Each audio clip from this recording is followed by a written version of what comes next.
Cricket కు Shikhar Dhawan retirement ప్రకటించారు. అన్ని ఫార్మాట్లకు రిటైర్మెంట్ ఇస్తున్నట్లు తెలిపారు. అటు అంతర్జాతీయ ఇటు దేశవాళీ క్రికెట్ కు ధవన్ గుడ్ బై చెప్పేశారు. 167 వన్డేలు, 34 టెస్టులు, 68 టీ20లు ఆడిన శిఖర్ ధావన్ 167 వన్డేల్లో 6,793 పరుగులు చేశారు. అలాగే 34 టెస్టుల్లో 2,315 పరుగులు చేసిన శిఖర్ ధవన్ 68 టీ20ల్లో 1,759 పరుగులు చేశారు. వన్డేల్లో 17, టెస్టుల్లో 7 శతకాలు చేశారు.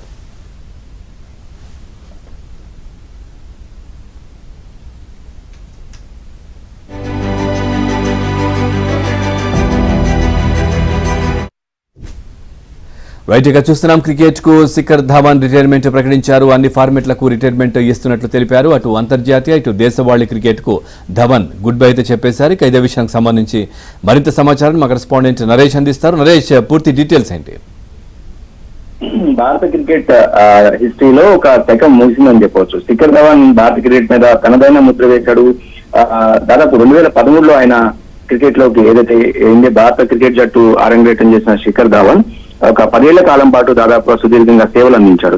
తనకంటూ ఒక స్టైల్ గబ్బర్ సింగ్ గా కూడా ఆయనకు అభిమానులు మద్దతు ఉంటుంది. ఓపెనర్ గా లెఫ్ట్ హ్యాండ్ బ్యాట్స్మెన్ గా కూడా ఆయన ఆడిన మొట్టమొదటి టెస్ట్ మ్యాచ్ లోనే ఆస్ట్రేలియా మీద 192 పరుగులు చేసిన పరిస్థితి. అప్పటి నుంచి కూడా ఆయన అటు టెస్ట్ క్రికెట్ తో పాటుగా ఇటు వన్డే క్రికెట్ లో కూడా తనదైన ముద్ర వేశాడు. ఓపెనర్ గా శిఖర్ ధవన్ 2015 వరల్డ్ కప్ లో కూడా చాలా బ్రహ్మాండమైన పర్ఫార్మెన్స్, సౌత్ ఆఫ్రికాలో జరిగిన 2015 వరల్డ్ కప్ లో చాలా బ్రహ్మాండమైన పర్ఫార్మెన్స్ చేశాడు. అప్పటి నుంచి కూడా టీమిండియాకి ఆడుతూ వస్తాడు. దాదాపు ఆయన 167 వన్డేలు కూడా టీమిండియా తరఫున ప్రాతినిధ్యం వహించి దాదాపు 6,793 రన్స్ కూడా చేశాడు. అదేవిధంగా 34 టెస్ట్ మ్యాచ్ కూడా ఆడాడు. టెస్ట్ క్రికెట్ లో అప్పటికి శిఖర్ ధవన్ వచ్చే నాటికి పెద్దగా అంటే వీరేంద్ర సెహ్వాగ్ రిటైర్మెంట్ తర్వాత కొంత గ్యాప్ ఉండేది. అంటే ఓపెనర్ గా టెస్ట్ క్రికెట్ ను ఓపెనింగ్ చేయడానికి కొంత ఇబ్బందికరమైన పరిస్థితుల్లో ఆయన టెస్ట్ క్రికెట్ లో కూడా దాదాపు 34 టెస్ట్ మ్యాచ్లు ఆడిన పరిస్థితి. సో ఈ నేపథ్యంలోనే శిఖర్ ధావన్ తాజాగా రిటైర్మెంట్ ను ప్రకటిస్తూ నిర్ణయం తీసుకున్నాడు. ప్రస్తుతం ఐపీఎల్ కు పంజాబ్ తరఫున ఆయన ఐపీఎల్ మ్యాచెస్ ఆడుతున్నాడు. అయితే ఈ సీజన్ లో కూడా గడిచిన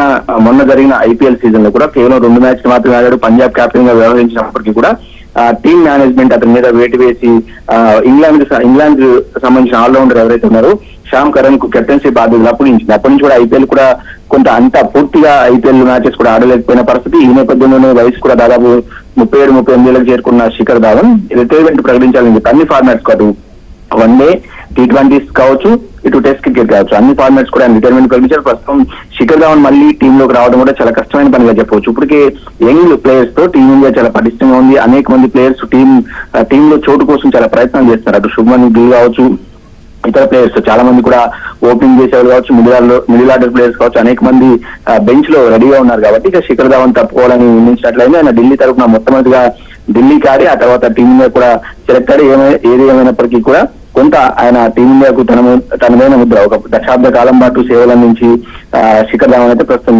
క్రికెట్ నుంచి తప్పుకున్నాడు. Right, thank you Naresh, thanks for the updates.